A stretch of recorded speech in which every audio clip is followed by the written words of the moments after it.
Hi, Louise. Welcome to the Seasons of Motherhood series. Hey, Sandy, it's so nice to see you. It is so good to see you, even though we're still not in person. I love the fact that we can chat over Zoom and hopefully we can do a coffee sometime soon. Sometime. Yeah, but it's so good to see you. So thank you for being willing to come here, share your heart, and talk a little bit about your journey in motherhood that you share specifically in this beautiful post that you talk about your seasons. And it's so appropriate because my heart for moms is to share our seasons of motherhood with other people so that they can learn along the way, no matter what part of the journey they're on. So maybe you could just share a little bit about you just briefly. Sure. So, my name is Louise, and I am, um, above all, I'm a child of God, and I'm so thankful for that.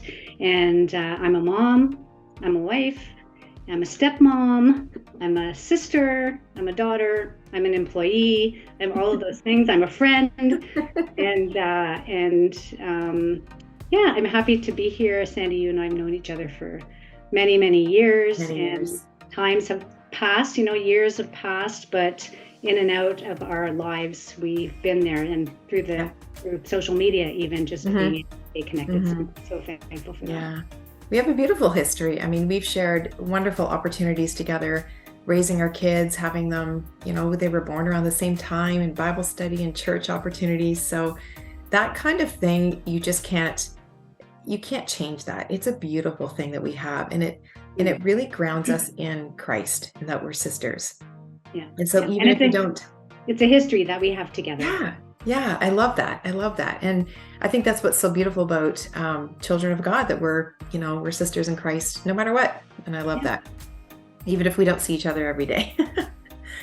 But you're here today because you wrote a post very specifically about one of your kids and the journey that they had, which also means it's the journey that you and your husband have had to walk as well.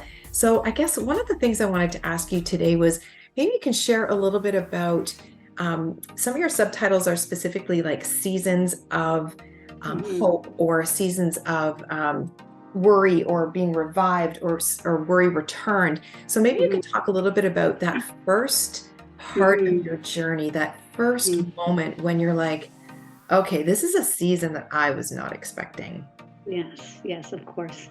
And I think moms can relate to the season of hope when you plan a family and you get pregnant and you're excited about what God is going to Mm. provide in that particular season, and the anticipation of the baby, and Mhm. then the baby comes, and you have all this hope and anticipation and love, and you see God at every turning point, Yes. right?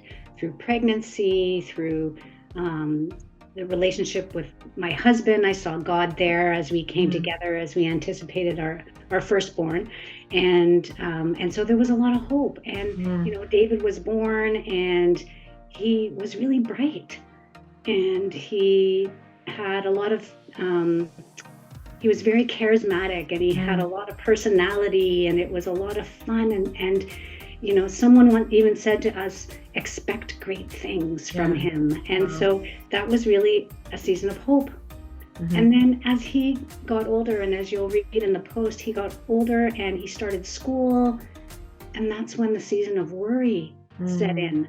And Mhm. I know you have questions about what transpired Mhm. in that particular season, but so there was a real period of several years of just worrying about him and leaning on God, and then all of a Mhm. sudden you come out of that, and we were back in a season of hope. Mhm.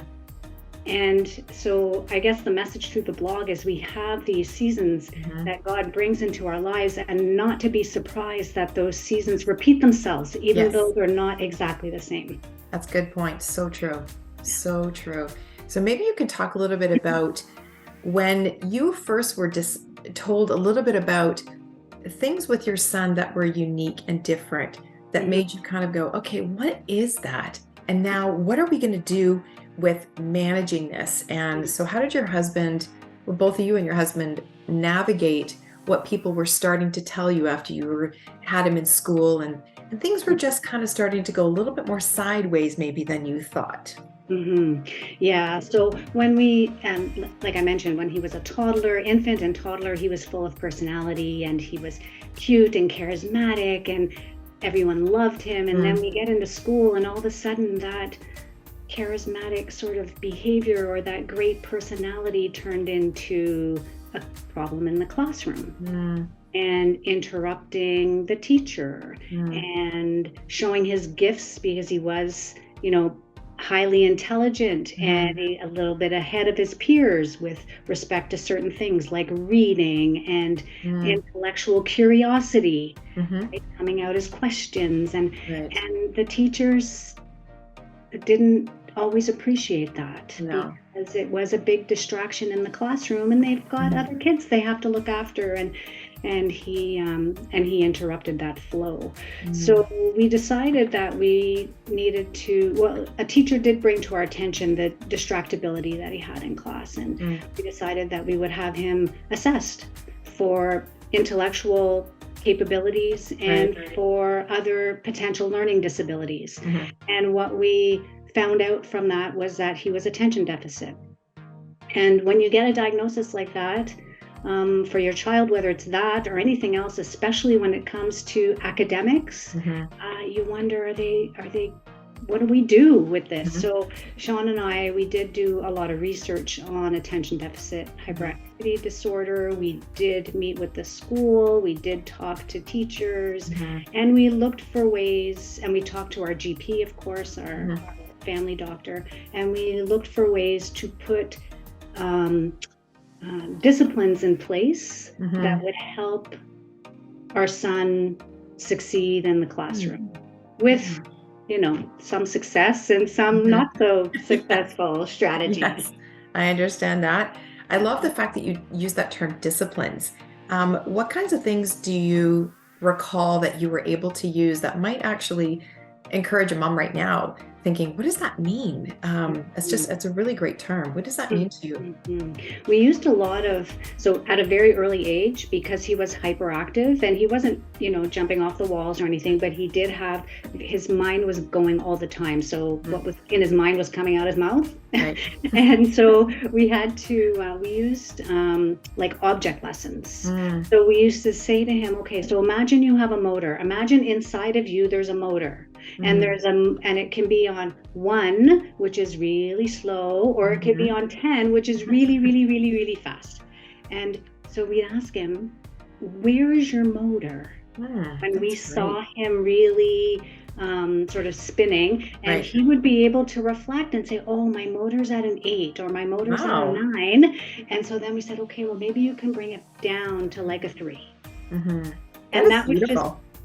Like those object lessons, especially when they're little, right? And even now, he's in his 20s, and he was talking the other day about what's going on in his brain. And he says, Mom, I have a parking lot in my brain, and there's only room for 6 cars. But that's so good. Yeah.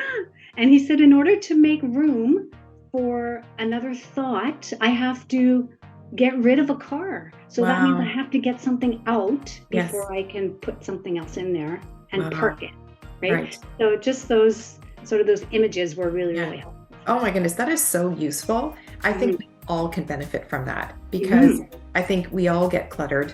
In fact, I've just been starting the book by Bob Goff called Undistracted. And it literally is, I'm only on chapter 4, but my goodness, it's all about what clutters our brain. So whether or not you have a diagnosis, specifically ADHD or whatever, we all fill our brains with things that will clutter it too much, and we need to park things. I love that image. That is going to stick with me. That is so, so good. Okay, so a quote. I love when you said, one amazing teacher asked, where has the life of my classroom Oh my goodness. I love that one. And I know that you said, you talked about your season of hope, you talked about your season of worry, but this is actually in that component where there was that season of worry, but you had a light in that beautiful quote from that teacher. Do you want to talk a little bit about that? Yeah, we had taken our son out of school for a week, or we took our family, went on a family vacation, Mm. grade one. And we came back, and this teacher she saw the whole child, right? And that was the first thing she said. We brought him into school. He was back from holiday, and we just touched base with him because we had done some homework. We touched base with the teacher because we did homework while we were away.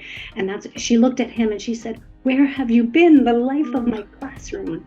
How encouraging. Yeah, it was so encouraging for me when I was thinking the whole time we were away, oh, she must be so glad that he's not there. Oh, Like that was my thought, yes. his mom, right? Yeah. And to know that she just welcomed him back with open arms and excitement. Wow. It's beautiful because I think as moms, we are constantly worried about what they're going to be doing and how they're going to be acting, no matter what their scenario, whether it's a hobby, at home, at school, or beyond. And just to have those affirmations are really just a beautiful gift that God's given you to affirm that, you know what, he is so worthy of that comment. And each one of our kids they're all so unique and they're all so different. And they all have these beautiful learning styles that we as moms, I feel like we have this natural ability to just kind of navigate and understand there's something unique about each one of the kids and how can I meet them? And we can't do it alone. We need community, like you've talked about. Yeah. And we need the support of the school or whatever environment that we're in, and obviously leaning on God and what God is doing in our own personal lives to trust him with this journey, because he has given this child to us for a reason and he's going to help us navigate it. And I know I can say the same thing about each one of my kids too. What do I do with this one, or what do I do with that one? And how am I going to navigate this curriculum here or this opportunity over here? So I love how you have explained your encouragement so far. It's so beautiful. I just want to ask, how has this changed you as a mom? More specifically, I guess, with your talking about your one specific son, I know, but how has this changed you as a mom?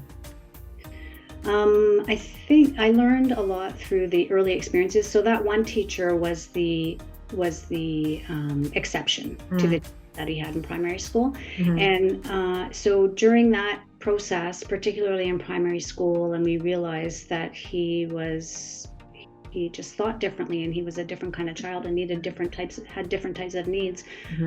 I became the advocate for him. And that was a role that I didn't anticipate.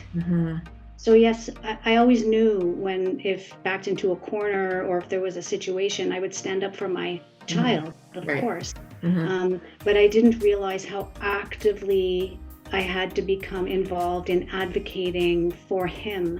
And what that also taught me, especially in those early years, was that if I model that, he will become his own advocate. Yes. So he learned, and in the season of hope that followed the primary school years into middle school and high school, he had learned those skills about advocating for himself to a point where he was able to say to his classroom, okay, I can't really work this way. We're working in this group project. I need to work that way. Wow. And one of his teachers had mentioned that to us too. So another little bit of encouragement, right? When teachers are noticing the uniqueness of children, it was so important to soak that in, because there were times when it just felt hopeless in terms of get what he needed or seeing a change in behavior, and there were lots of periods of discouragement for sure. I think the period of being an advocate became another full-time job for you, on top of working full-time, being a mom, being a wife, and all of those different things. And so I think that there's a lot of moms right now that are watching that are like, yeah, that's me. I am the only advocate for my son or my daughter, and I feel all alone. How would you encourage a mom that's walking this path? Maybe they're at the end of it, or they're in the middle, or just the beginning, when the teachers are starting to say, I think we need to maybe do some testing here or seek out some sort of outside intervention. What would you say to a mom right now who's watching, just to encourage them in this journey? Look, what I didn't do, and that I would encourage other moms to do, look for the gift of those conversations. So the conversations happen, and that I became very afraid about those conversations because I didn't know how to handle them. I think if I had to go back and we're able to look at those conversations as a gift. This feedback is a gift to me and to our son and to my husband and our family, so that we can learn, about his diagnosis, about what his needs are. I think I would have had less worry if I had received it as a gift and then just went along the path to figure out how to use the gift. Right. Yeah. Wow. But there were the other thing moms need to know: it's okay if you're discouraged. Yes. 100%. Yes. And you're not alone. No. You're not alone. So seeking out other people who've been through similar experiences, seeking out resources. There's so many resources there now, whether it's through a doctor, a therapist, the library, right, teachers who have educated themselves. Right? There's many, many resources. No, that's really good. I mean, back years ago, it was still so brand new. And so you're at this stage now where you can say, you know what, I've been there and I understand. Let me walk you through what I did and what I didn't do, because I can say the same thing. Like, I can still say to somebody, yes, I did that, but I didn't do this and I wish I had. And then you become a partner together. And it's like, you almost just have like open hands going, okay, God, I don't know. I'm giving this to you. I'm giving my child to you. I don't know what's going to happen tomorrow, but help me right now in this moment. And that's what I see all throughout your post about your different seasons that you so beautifully and honestly share. And I know it's going to be an encouragement to so many moms, and bless them, because we are all raising unique children. And they all have unique gifts and abilities, and it's a matter of us finding those things. And you've been able to do that now, and you have 2 young men in your house, and you're in a whole new stage, which is super exciting. But I'm just really thankful that you were here today to share. So thank you so much, Louise, for bringing this encouragement and honesty, and I look forward to more conversations with you over coffee. Thanks for having me, Sandy. Oh, it's been a blessing. Thank you, Louise.